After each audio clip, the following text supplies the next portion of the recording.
الحمد للہ رب العالمین والصلاة والسلام علی سید الانبیاء والمرسلین اما بعد فاعوذ باللہ من الشیطان الرجیم بسم اللہ الرحمن الرحیم جزا اللہ عنا محمد صلی اللہ تعالی علیہ وسلم ما ہوا اہلو۔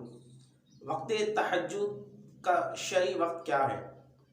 یاد رکھیے، اگر کوئی شخص عشاء کی نماز پڑھے بغیر سو گیا اور رات 12، 1، 2 بجے جب اس کی آنکھ کھلی، اب وہ عشاء کی نماز ادا کرے، اس کے بعد تہجد نہیں پڑھ سکتا، اس کے بعد وہ تہجد ہرگز نہیں پڑھ سکتا۔ اسی لیے عشاء کا تہجد کا جو وقت ہے وہ عشاء کے فرض ادا کرنے کے بعد شروع ہوتا ہے۔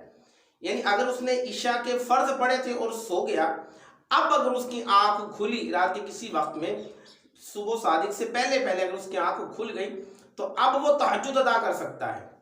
اگر کسی نے عشاء کی نماز پڑھے بغیر سو گیا اور رات میں اس کی آنکھ کھلی، اب وہ یہ چاہتا ہے کہ وہ نماز عشاء ادا کر لے، اس کے بعد تہجد ادا کر لے، وہ نماز عشاء تو ادا کر سکتا ہے لیکن تہجد نہیں، کیونکہ تہجد کے لیے فرض نماز کے عشاء کے فرضوں کے بعد لمحہ بھر سونا شرط ہے۔ یعنی تہجد کے لیے سونا شرط ہے، چاہے وہ 1 منٹ کے لیے عشاء کے فرضوں کے بعد سو جائے، پھر وہ تہجد پڑھ سکتا ہے۔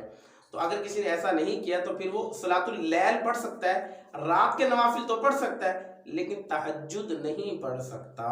اللہ پاک مجھے بھی آپ سب کو نماز پنجگانہ کے ساتھ نماز تہجد ادا کرنے کی بھی توفیق عطا فرمائے، آمین، بجاہ نبی کریم صلی اللہ تعالی علیہ وآلہ وسلم۔